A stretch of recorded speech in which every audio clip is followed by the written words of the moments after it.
Hello everyone, આજે આપણે tarot કાર્ડમાં નાઇટ ઓફ સ્વોર્ડ્સ કાર્ડ વિશે જોઈશું. આ કાર્ડ એર એલિમેન્ટ દર્શાવે છે. યસ-નોમાં નોનો કાર્ડ છે. પેજ ઓફ સ્વોર્ડ્સમાં જે તૂફાન આવવાનું હતું તે નાઇટ ઓફ સ્વોર્ડ્સમાં આવી ગયું છે. સ્પીડ ઘણું બધું છે, ઘણું બધું હિંમત દર્શાવે છે. જુઓ, કાર્ડમાં જે પક્ષીઓ તૂફાનને લીધે ગમે તેમ ભાગી રહ્યા છે. રસ્તો ક્યાં છે, ક્યાં જવું છે તે ખબર પડતી નથી. ડિસ્ટર્બ થઈ ગયા છે. તમારી માઇન્ડ પાવર અને હિંમતની પરીક્ષા થાય છે. તમારે ઘણી બધી હિંમતથી આગળ વધવું પડશે. વાદળા, જે પરિસ્થિતિ એકદમ વિરુદ્ધ દિશામાં જઈ રહી છે. ઘણા બધા ચેલેન્જીસ છે. તમે વિચાર્યા પણ નહીં હોય તેવા ચેલેન્જીસ આવી રહ્યા છે. પૂરી તાકાત તમારે લગાવવી પડશે. ઝાડો પાસે દેખાય છે. એક રસ્તો મળી ગયો છે કે કઈ બાજુ જવાનું છે. એક એવી પરિસ્થિતિ કે જો તમે હિંમતવાળા નહીં બનો તો ગીવઅપ કરી દેશો અને બધું ગુમાવી દેશો. પરંતુ કાર્ડમાં આ વ્યક્તિ ગીવઅપ નથી કરતો. રોયલ્ટી બતાવે છે. જે વિચારે છે તે બરાબર છે. ઘણા સ્પીડમાં જાય છે. એની દિશા સાચી છે. પાછળ નથી જોવાતું. એનો કોન્ફિડન્સ એકદમ જોરદાર છે કે જે એ જીતીને જ આવવાનો છે. જંગલના રાજા સિંહની જેમ વર્તે છે. ઘણો કોન્ફિડન્ટ છે. એ જ જીતવાનો છે એવું એને ખબર છે. સફળતા ચોક્કસ જ છે. તલવાર ઇન્ટેલિજન્સી બતાવે છે. એ ચેલેન્જીસ માટે તૈયાર થઈને આવ્યો છે. ડરવાવાળો નથી. જ્યારે એ આવશે ત્યારે એને ખબર હતી કે ગમે તેટલી મુશ્કેલ પરિસ્થિતિ આવે તો પણ હું ડરવાનો નથી કે હિંમત નથી હારવાનો. એની પાઘડીમાં પીછું છે જે બતાવે છે કે એની જાત પ્રત્યે એને ગર્વ છે. એને એની કોમ્યુનિટી પર ઘણો ગર્વ છે. લાલ કલર પેશનેટ અને એનર્જી દર્શાવે છે. એ હવે બિલકુલ થોભવાનો નથી.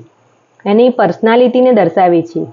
જ્યારે એને લાગે કે આ સાચું છે તો તે સામેવાળાનું સાંભળવા માટે તૈયાર નથી. કોઈ પરિસ્થિતિમાં એ એક્સેપ્ટ નહીં કરે. ગલત, ખોટું હોય કે સાચું, એ જાતે જ એક્સેપ્ટ નહીં કરશે. ગુસ્સો ઘણો આવશે. અગ્રેસિવ સ્વભાવ રહેશે જેનાથી એ નેગેટિવ ઇમ્પેક્ટ કરી શકે છે. માટે તે એકલો પણ રહી શકે. એના સ્વભાવથી નોકરી પણ છૂટી શકે છે. એના માટે કંઈ કરી છૂટવાની ભાવના છે. જો જોબ નહીં રહે તો એનું કંઈ જ ના રહે જેનાથી તે ઘણો નીચે આવી શકે છે. જે કદાચ ઉઠી પણ ન શકે. ઘણીવાર ઊંચે ઉઠવા માટે નીચે પડવું પણ જરૂરી છે. એવી પરિસ્થિતિ પણ સર્જાઈ શકે છે.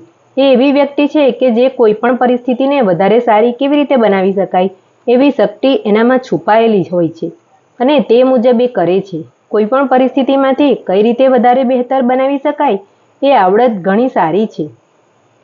કોઈની મદદ કરવાની હોય તો પણ એ કરે છે. મતલબ એનો ઇન્ટેન્શન સાચો છે. એનો અગ્રેસિવ સ્વભાવ ખતમ થઈ શકે છે એવું બની શકે. જો આપણે ફાઇનાન્સ, જોબ અને બિઝનેસમાં અગ્રેસિવ સ્વભાવને લીધે ચેલેન્જનો સામનો કરવો પડે તો ઘણીવાર ઘણો મોટો લોસ થઈ શકે છે. કોઈ ફાયદા માટે પણ લોસ જરૂરી છે. રિલેશનશિપમાં પોઝિટિવ નથી કારણ કે એના અગ્રેસિવ સ્વભાવને લીધે કંઈ પણ એ બોલી શકે છે. માટે રિલેશનશિપમાં મુશ્કેલી સર્જાઈ શકે છે. જો આ કાર્ડ આવે અને તે તમારા માટે સ્ટેન્ડ લેશે તો એ ઘણું સારું કરી શકશે. એના કરતાં પણ વધારે કરવાની કોશિશ પણ કરશે પરંતુ એ તમારો સાથ નહીં છોડે. પ્રોબ્લેમ હશે તો તમારે ધીરજ રાખવી પડશે. બોલતા પહેલાં ડરતો નથી. ઘણીવાર ગુસ્સામાં ન કહેવાનું બોલી નાખે. સામેવાળા પર એની શી અસર પડશે તે વિચારશે નહીં. એ એનું એટીટ્યૂડ છે. સામેવાળાને ખરાબ લાગે કે ન લાગે પરંતુ એને જેવું લાગશે એ પ્રમાણે એ સામેવાળાને બોલી નાખશે. એવું એટીટ્યૂડ એ રાખે છે. નો કોન્ટેક્ટ સિચ્યુએશનમાં પણ એ કોન્ટેક્ટ નહીં જ કરશે. કોન્ટેક્ટ જો થશે તો પણ એની વાત સાચી મનાવશે. સ્વભાવ એનો બદલાશે નહીં. એટીટ્યૂડ એનું એવું જ રહેશે. હેલ્થ માટે આ કાર્ડ સારો છે. તમને જે પ્રોબ્લેમ હશે તે ઠીક થઈ જશે અને ઘણા જલ્દી રિકવર થઈ શકો છો. હેલ્થ માટે પોઝિટિવ છે. જેટલું સ્ટ્રગલ કરો છો તેવું તમને સારું પરિણામ પણ મળશે. રિલેશનશિપમાં નોનો કાર્ડ છે કારણ કે એમાં એનો અગ્રેસિવ સ્વભાવ કારણભૂત થશે. ઘણા બધા ચેલેન્જીસ જીવનમાં આવશે. કામમાં ઇન્ટેલિજન્ટ છે માટે સફળતા મળશે. ઘણા ટેકનિકલ છે, ટેકનિકલ ફિલ્ડમાં પણ ઘણું સારું રહેશે. અને બિઝનેસ માઇન્ડ છે માટે જોબમાં કે બિઝનેસમાં એ ઘણું સારું કરશે.